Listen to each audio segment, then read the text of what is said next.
Hey guys, welcome to another video. And as you can see, we climbed to rank 4, and yeah, this was without renal lock. So I want to show you guys how I did it. So this TracoBot here, it's a program that keeps track of your win-loss ratio, and we started Wednesday, and today is Friday, so 2 days. It's pretty decent. And look at this. So yeah, as you can see, there is a lot of green here. It's a lot of wins. It's obviously on a low rank, but you can see that we went with a win streak straight from rank 9 to rank 6, which is actually pretty sick. And then also once we hit rank 6, we kind of struggled a little bit, but then we still um, won. So I'm going to show you the stats right here. Uh, don't get too hyped because the sample size is a little bit too low. It's only 36 games, but still, it's 69.4% on pretty low level, but still. So yeah, I wanted to show you guys how I play this deck instead of Reno Luck, and yeah, how you could maybe pilot it to get to rank 5 as well, or even higher. Um, this is the deck list. 1 second. It's over here. So this is basically a Life Coach's version. Um, his latest version, it basically replaces a South Sea deckhand for an Leroy. Um, and it also, well, basically that's it. But he makes more changes than me. He also takes out the Violet Teacher and he takes out a Sap. And for those two cards, he takes in another counterfeit coin. And this one you will not believe, but it's actually true. He also puts in Shaker the Collector. So you can, you know, kind of mess around with this. But this is the list I've been using. I think it's very good. Um, Switching around two cards is probably only really low in percentages. So, I mean, but maybe in the future we can play the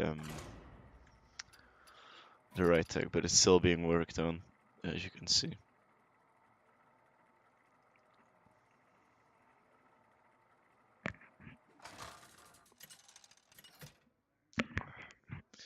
So the first game of the morning against the Shaman, that's obvious. Watch your back. So it's definitely not Teacher, and it's probably also not Azure Drake. SA Agent is fine. If we get the backstab, sure.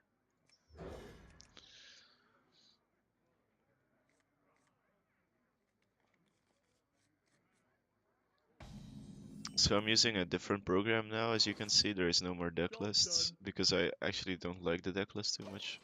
Maybe it's better for the viewers, but still, for me, I feel like, yeah, I never really liked it anyway.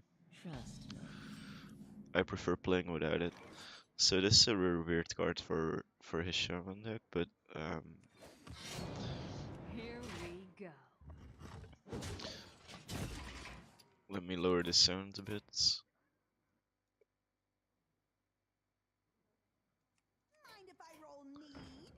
Now he plays into Fan of Knives,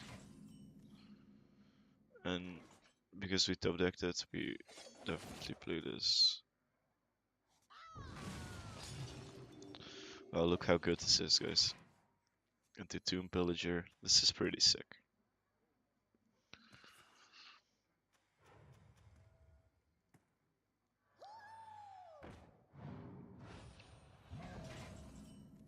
Now with the dagger we can also clear off the 1-1.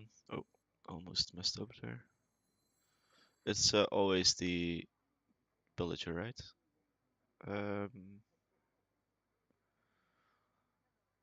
Yeah, it has to be. Here we go.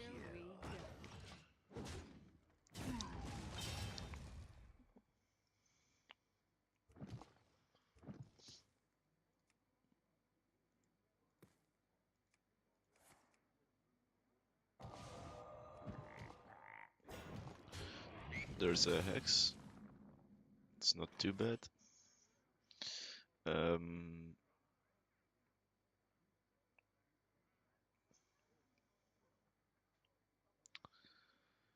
we could backstab his eye, but that's a waste. We could also just backstab hit. We could do swash his eye.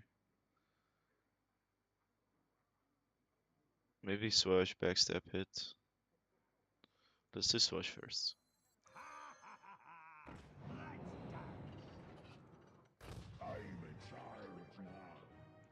Well, I mean, that is really good. Now the question is, do we play it now without getting the value of the heal? And also, we're getting overloaded.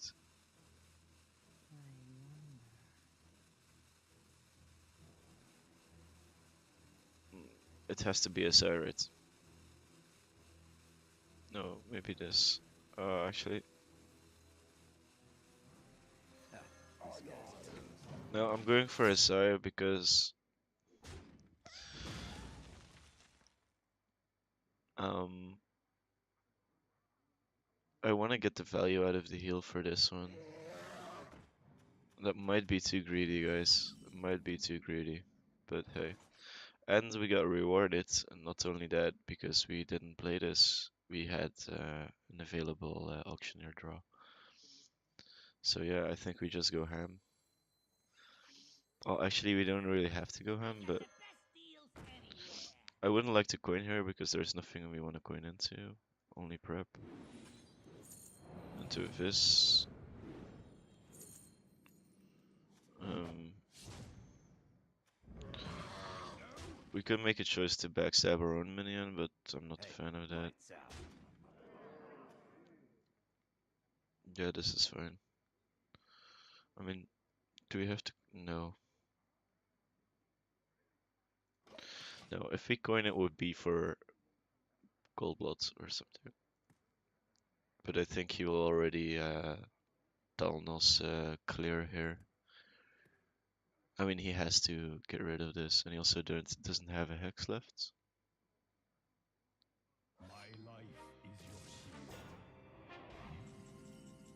Well, I mean, if we get a sap at any point in the game, this is just irrelevant, so they always start with a coin.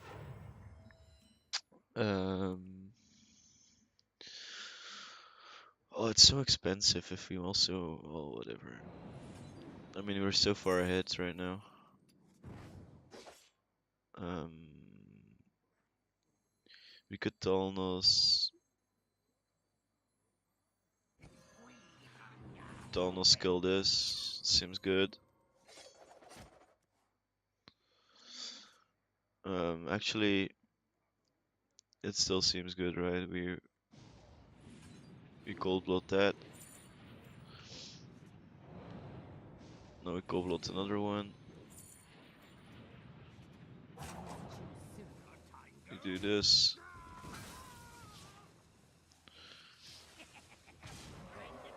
We go face. There is no need. Sorry, there is no need for us to play the Buccaneers right now. He's playing a wonky deck, so MC Tech might be there. I don't think so, but might be there. And also, um, the 1/1s have a really significant value for your Edwin Van Cleef in the deck.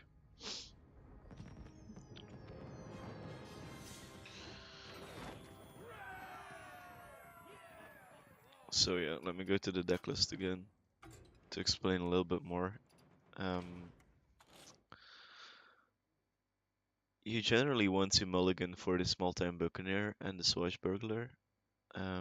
If you have either one of those, you always prefer the small-time Buccaneer over the Swashbuckler.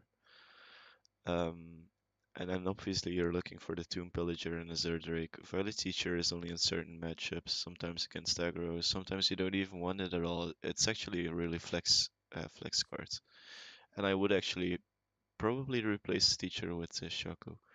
But nonetheless, um, you have to keep in mind that there are a lot of one drops. There are 8 1 drops in your deck, right? And 5 0 drops. Now, if you came at the turn like last turn with the Shaman or Shaman, whatever you want to call it, it might be worth it to keep on, keep the small time Buccaneers in your hands, just so you can make a bigger Edwin Van Cleef. It's very,